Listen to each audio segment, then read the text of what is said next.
हम बहुत थक गए स्वामी, यहाँ थोड़ी देर विश्राम कर लें। यूं पीठ दिखाकर भागना हमें शोभा नहीं देता नंदिनी। लेकिन हम क्या करें नंदिनी, हमें तुम्हारी जान की चिंता है, कहीं तुम्हारी जान मुश्किल में ना पड़ जाए। आपने हमारी जान बचाई है। एक विधवा, एक मामूली वैद्य की बेटी, और आप एक राजा। राजा होने के बाद भी आपने हमसे शादी की। अब ये जान आपकी अमानत है।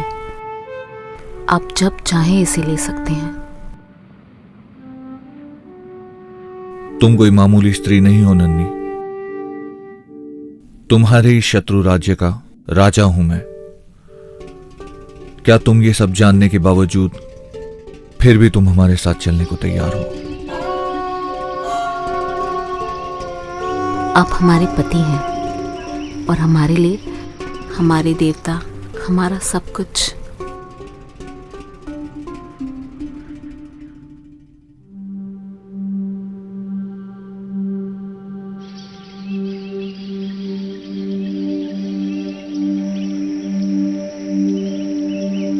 एक बार बस हम इस राज्य की सीमा से सुरक्षित निकल जाएं, उसके बाद हमें कोई चिंता नहीं होगी। पूनागढ़ की सीमा शुरू होते ही हम सुरक्षित हो जाएंगे। जी।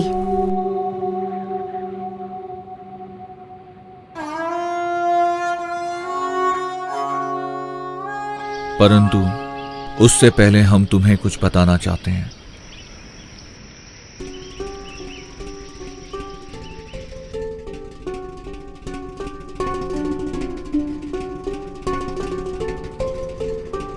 युद्ध में घायल होने से ठीक पहले ही पूनागढ़ की सेना प्रतापगढ़ की सेना पर पूरी तरह से हावी थी। तभी हमने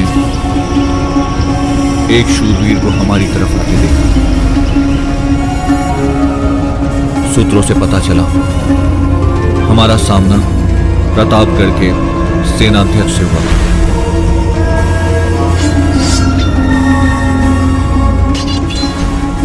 उसने अपनी सेना का नेतृत्व इस तरह से किया कि हमारे हाथ से बाजी फिसलती जा रही थी।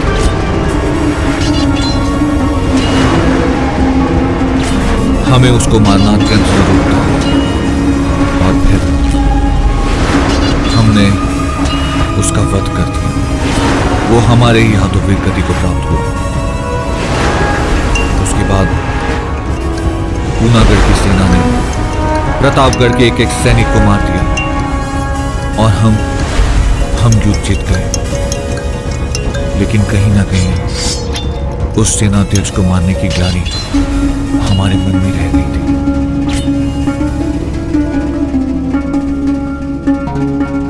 तुम्हारा पति एक कुशल योद्धा था, उसने हमें जबरदस्त टक्कर दी, लेकिन आखिरकार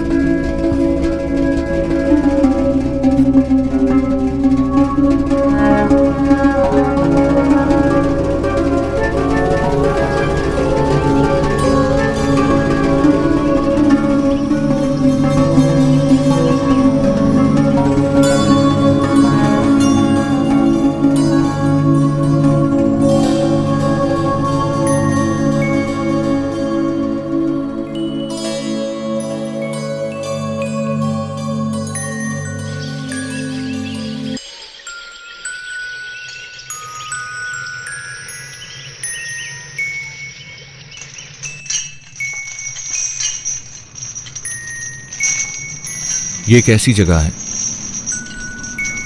इसे दुश्मन सैनिकों का कब्रिस्तान कहते हैं। यहाँ दुश्मन सेना के सैनिकों को लाकर यातनाएं दी जाती हैं। कहीं आप भी हमें दुश्मन तो नहीं समझती? ये क्या कह रहे हैं आप? हम भला आपके साथ ऐसा क्यों करेंगे? आप हमारे पति हैं, हमारे देवता, हमारा सब कुछ। और आपके सिवा हमारा है ही कौन? आप हमारे लिए हमारा सब कुछ हैं। आपको हम पर विश्वास है ना? हम चाहते हैं कि हमारी सुहागरात इसी जगह पर हो। हम दुश्मनों की तरह मिलें और सदैव एक दूसरे के हो जाएं। अब नहीं है हम आपके दुश्मन। आप जैसा चाहती हो हम वैसा ही करेंगे।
पत्नी धर्म तो मैं भूल भी जाती राजा जी, देश धर्म कैसे भूल जाऊं। आपके साथ घर बसा के अगर देश धर्म को भूल जाती तो मुझे नर्क में भी जगह नहीं मिलती। जैसे आप अपने धर्म के आगे मजबूर थे, मैं भी अपने देश धर्म के आगे मजबूर हूं। मुझे क्षमा करना राजा जी, मुझे क्षमा करना।